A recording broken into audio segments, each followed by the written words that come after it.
This program is made possible by funding from Humanities Guåhan, the National Endowment for the Humanities, and the Federal CARES Act.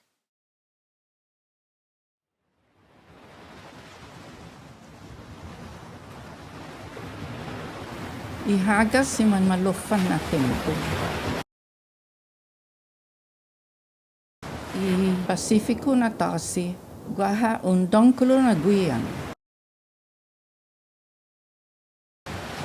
Esti na guian, mampus dongkulo na akonu I islan guahan.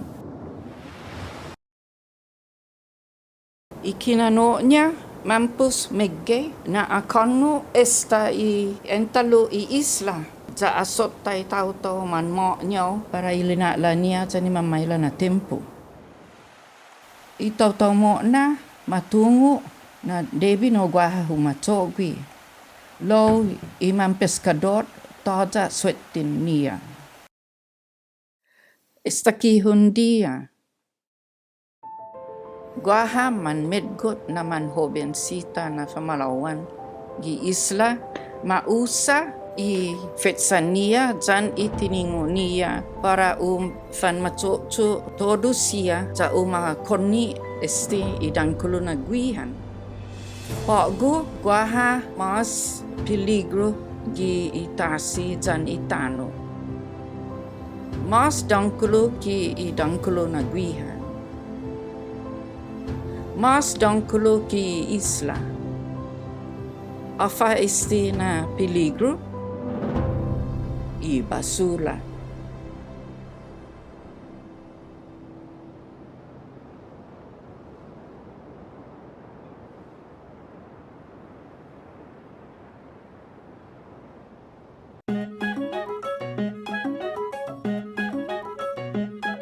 My name is Cami. My name is Franceska. This is From Our Nånas, For Our Nenis. the show where we take a good look at big issues And use the wisdom of our elders. to find solutions for future generations, Now we're back to weave a story powerful enough. to help capture one of the big fishes of our time, the waste crisis. Well, the plastic crisis is definitely one of the top environmental issues that we're facing in society today. But waste affects a lot of other things. It's not just plastic waste, it's other waste. This is an urgent issue. This is a crisis situation. We have a lot of trash on Guam. We import everything, and most of it's non-biodegradable, and a lot of it's single-use items. And so we just kind of bring things in, throw them away, bring in some more. When it gets old and broken, throw it away. So you can't do that forever. Perhaps the vast majority of people don't understand the extent to which we can recycle on Guam. I mean, worldwide, the world is challenged with plastics. Plastic was introduced as a useful product. It was cheap, easy to create, and quickly became a ubiquitous material in our region. When we look at plastic and how we use it in society, especially in our island, it's helped make life easier, more convenient. We're able to afford things more because plastic is so cheap, and people are able to have fiestas and have these really convenient disposable plates and utensils.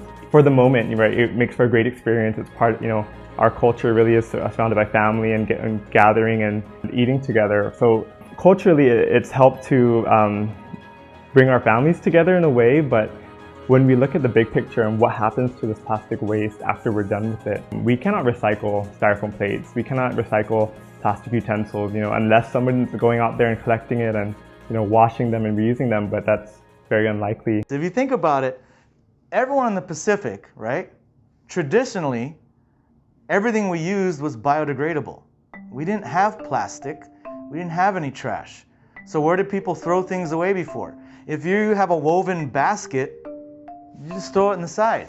Everything that was used was biodegradable, right? There's no plastic wrapping for your food.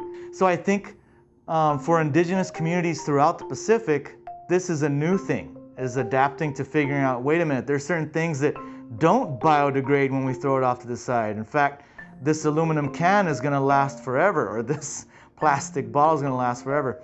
And in addition to that, all of those items are also new items that are being shipped into Guam. None of them are even made here. So you're actually bringing in new stuff and then just throwing it, around. They're not even made from the island. Whereas most of the products that would be used in any indigenous society in the Pacific just came from whatever they had. It came from wood, it came from shells, whatever you had. And then those things were put to use to make different items that they needed, and then eventually discarded and thrown somewhere off to the side, and didn't really create a lot of trash. They were natural items anyway. And how did it get here? This throwaway culture is definitely something that was brought here by Westerners, and we all know this. This is a big part of Westernization. This is a big part of sort of the corporate structure of the world. It's a big part of the worldwide culture right now, and it's something that I think the world actually has to start addressing, because we're going to run out of room for all our trash and our plastics. Plastic was first invented in 1907, but it began being used heavily after World War II.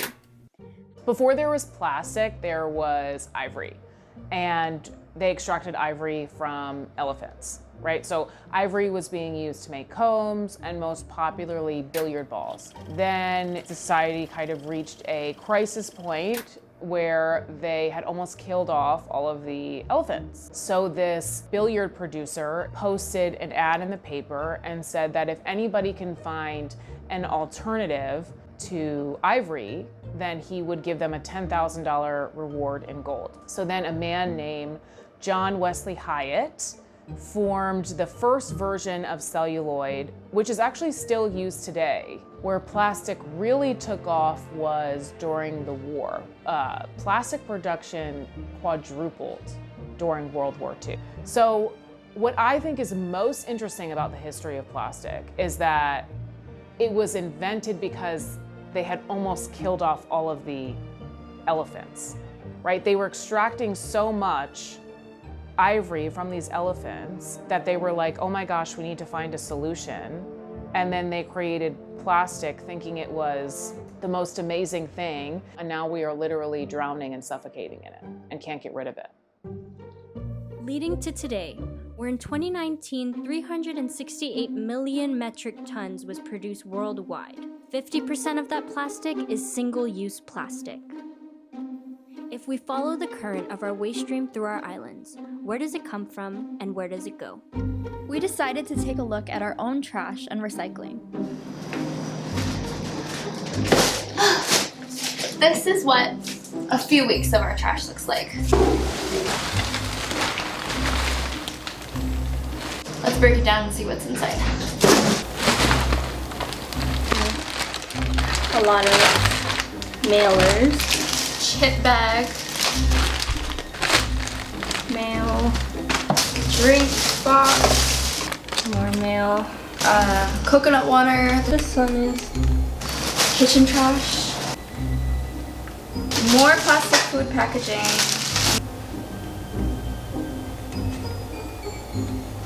thing of, what are these, sanitary wipes,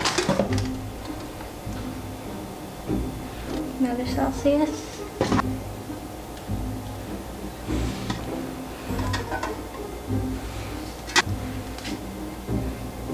This is just the beginning, and I'm hoping that everything that I learn will help me kind of pare down what I have at home and be a little bit better with all the trash that I create.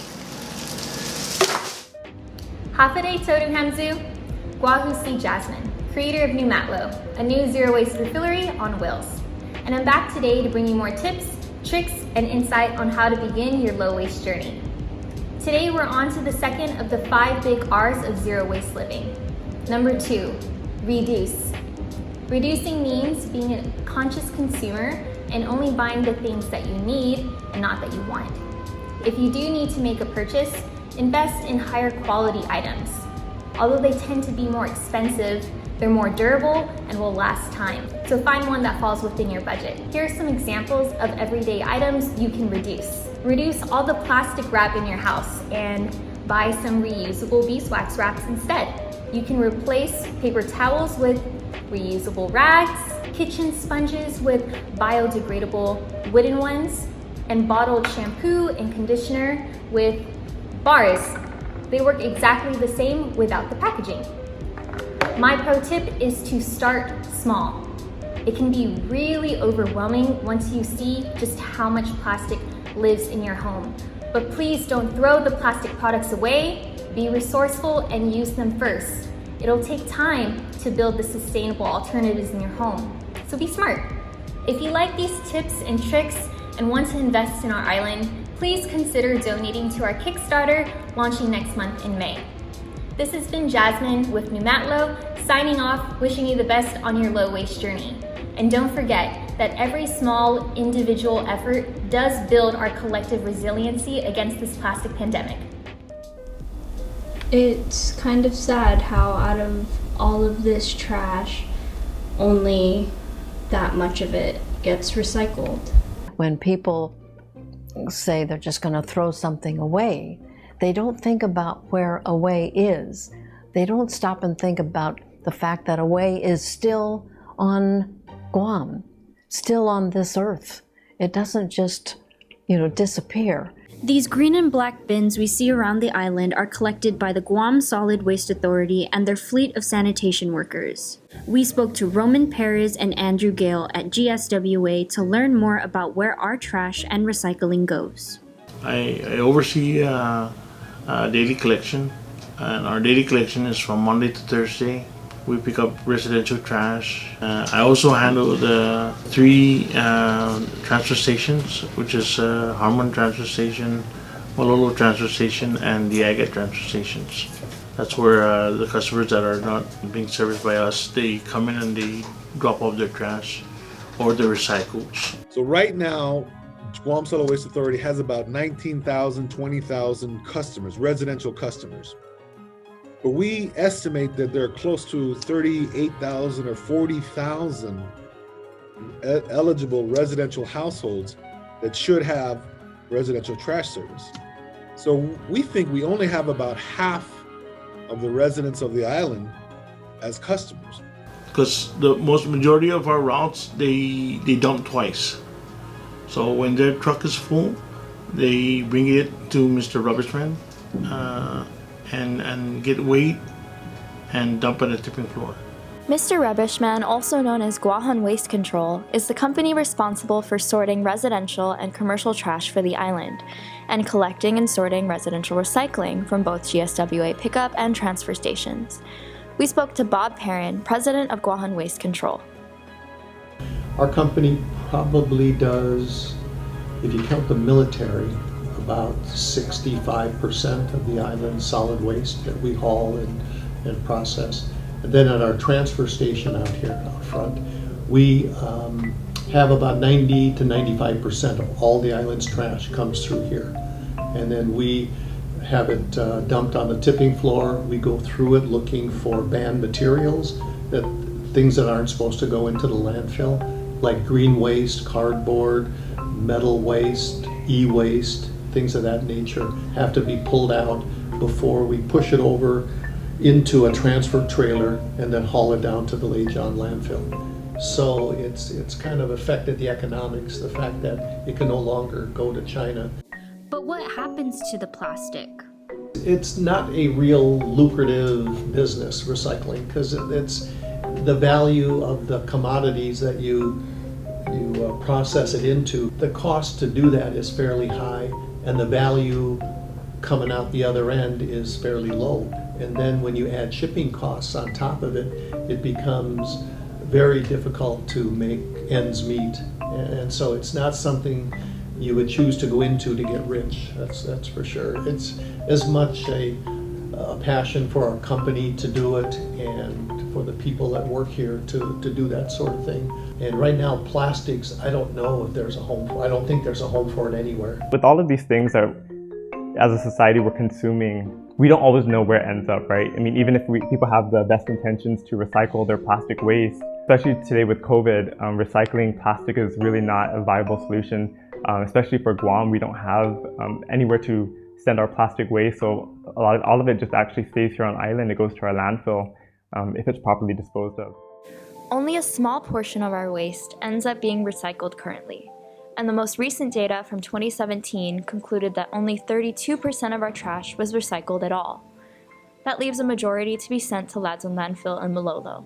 We visited Norm Kivett, the current manager of the landfill, to learn more about it and see it for ourselves. A landfill is an engineered facility designed to take waste, where a dump is just throw it in a canyon. The average over the last, I believe, 9.5 years is fairly close to 300 tons. The landfill is designed with 11 cells. They built the first two cells in 2011. So the overall, to fill the 11 cells, is an unknown. It's taken us, we've been in cell 1 and cell 2. They built those two together for 9.5 years, or close to that. The total area of the Ladson landfill is 126 acres, and the rate at which we are filling it up comes at a significant cost. The 5th Guam legislature had to float a bond. We had to borrow the $30 million to be able to pay for it.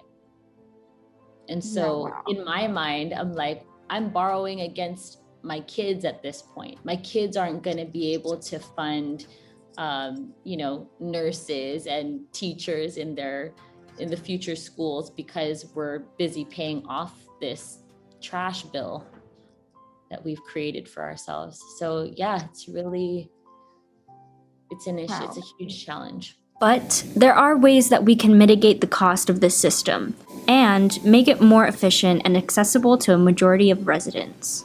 One of the things that the receiver put in place many years ago was a curbside recycling program. The curbside recycling program allowed a customer of Guam Solid Waste Authority who already had the trash cart, those trash carts, those brown trash carts with the black lids. If you already had one of those and you're on one of our routes, we'll give you, free of charge, we won't charge you anything else other than what you're paying, this identical trash cart except it has a green lid. So the issue that we have right now is we collect all these plastics, no one will take them. So they're kind of stockpiling up in our recycling handler, and Mr. Rubbishman happens to be a recycling handler. And I think eventually we just put them in the landfill anyways. Without universal trash pickup, how can we address and prevent illegal dumping? How does trash and plastic specifically affect our environment and our lives in turn? To answer that question, we have to step outside of the waste stream and into our jungles and our waters in the next episode.